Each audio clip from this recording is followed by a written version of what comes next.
I brought marshmallows. Hang on. Turn it down a sec. Say again. Marshmallows, you know, for the campfire. I'm vegan. It's the ones with pink and white. Thanks. Still vegan though. I've got bananas too.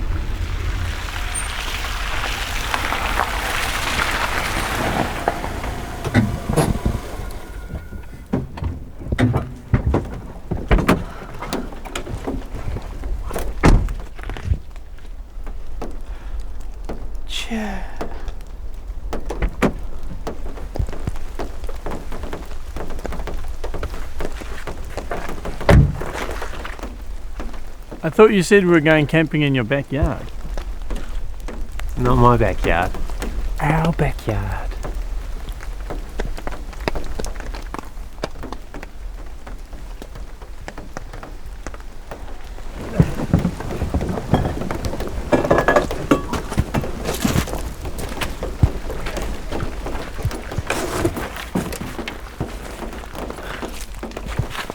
All good.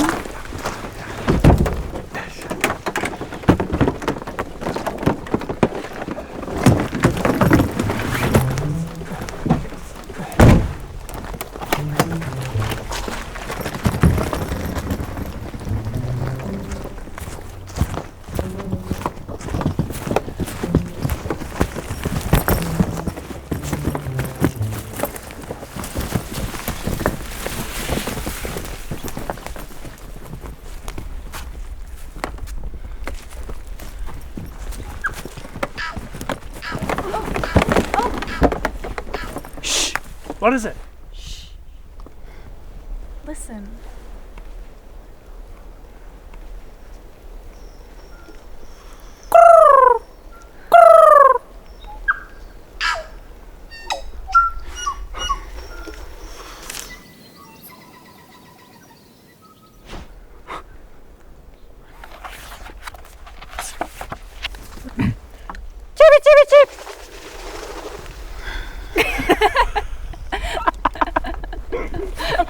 Come on, it's this way.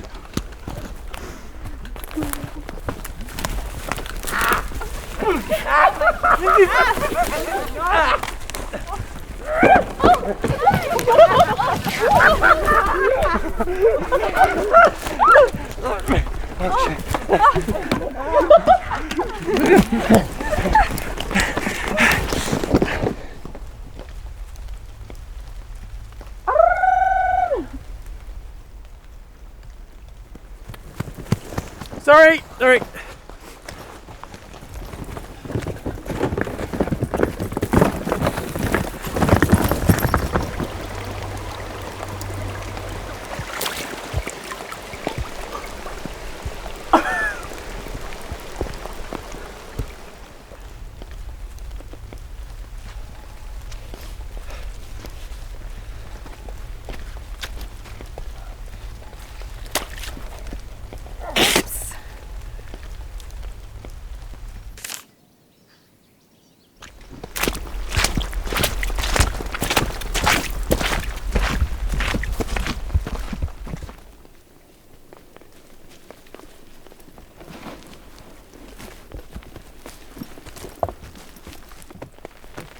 That way.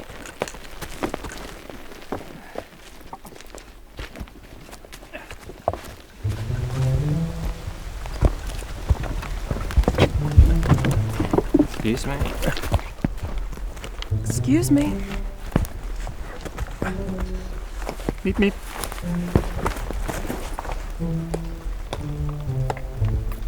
I can hear a heartbeat.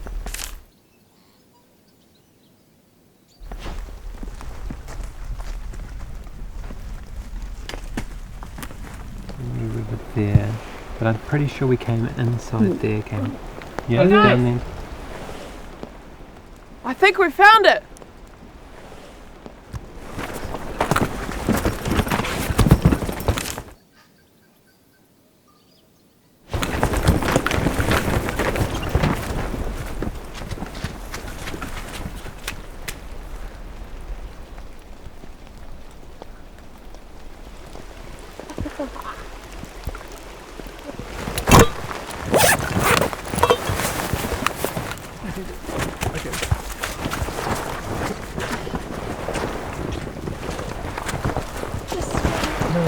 hey. Yeah. Can't you see it? It needs to fold over this way. Here we go. Oh, we'll just go and get some firewood. Oh, it's all good. Yeah, I'll just.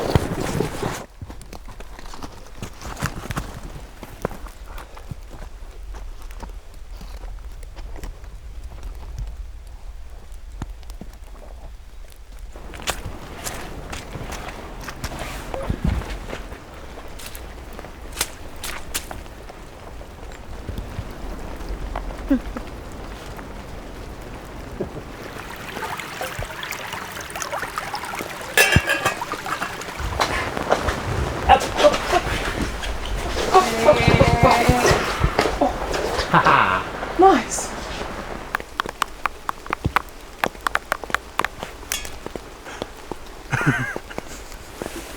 Oi!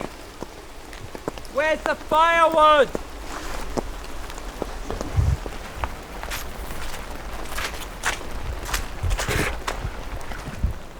Well, that was easy.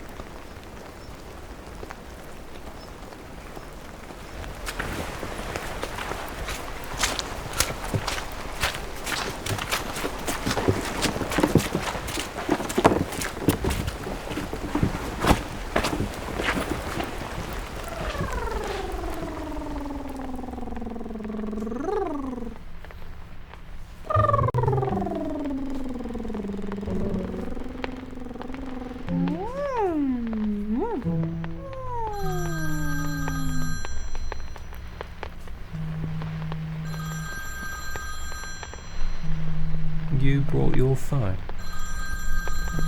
Yeah.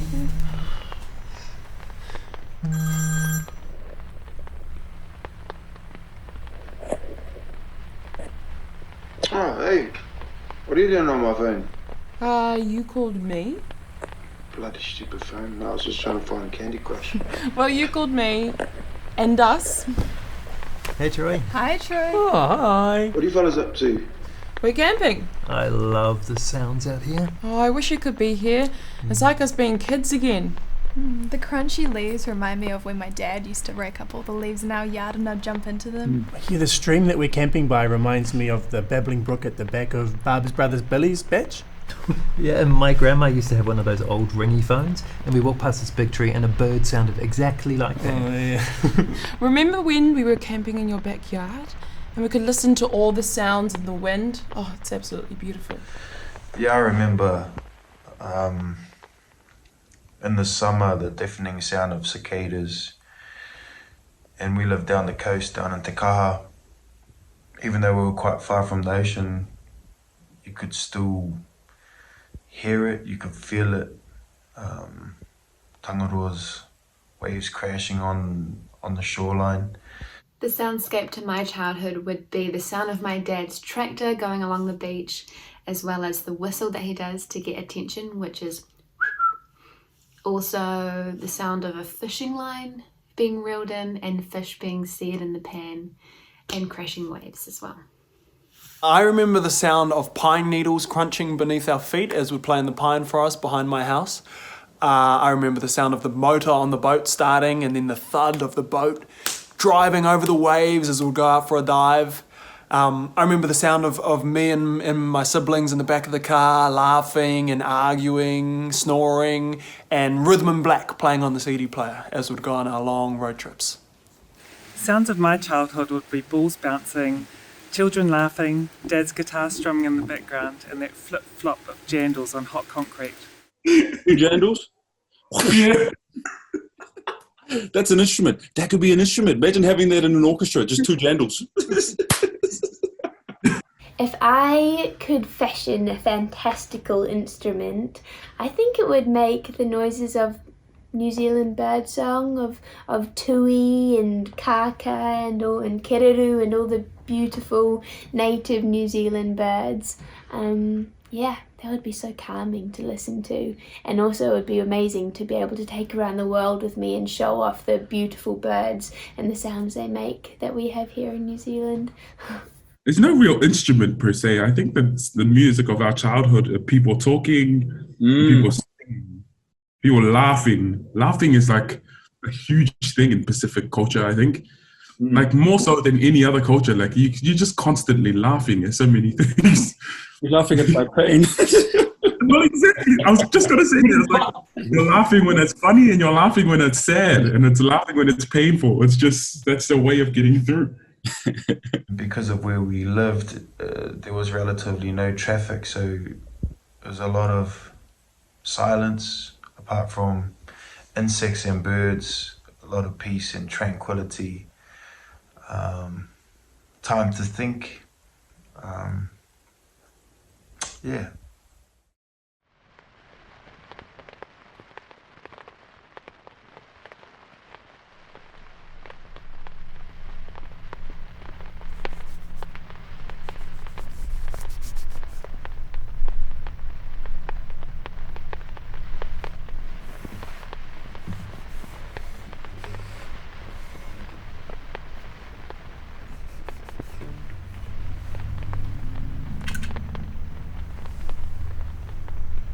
Does it have a name?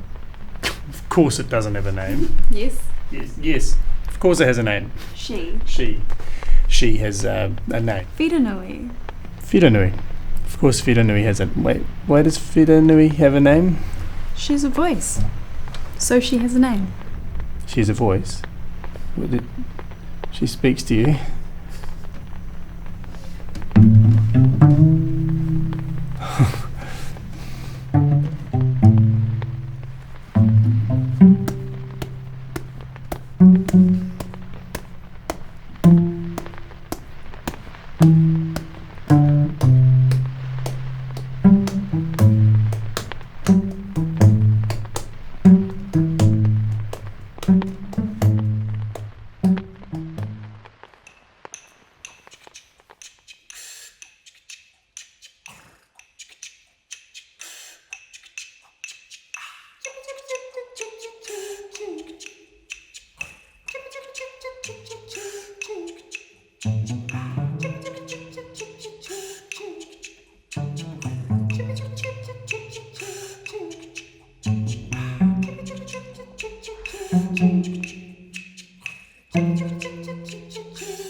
So, what happens now?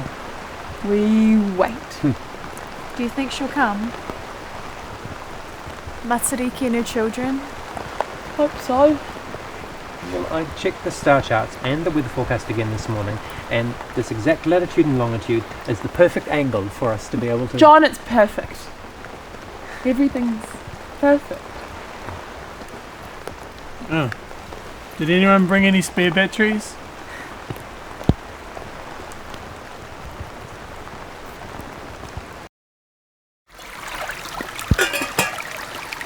Kia ora, friends.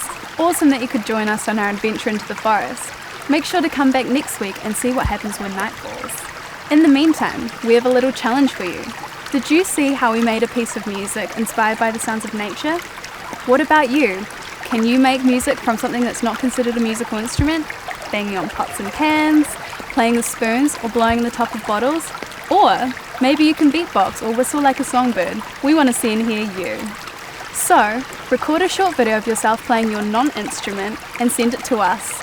Information in the video description below. We'll play a compilation of all your awesome talents at the end of next week's episode. Before you run off to film your crazy musical talents for us, make sure to check out the bonus content for this episode. Learn how the whistling and warbling of our feathered friends has inspired classical music the world over by watching the Story Bites video, Birdsong.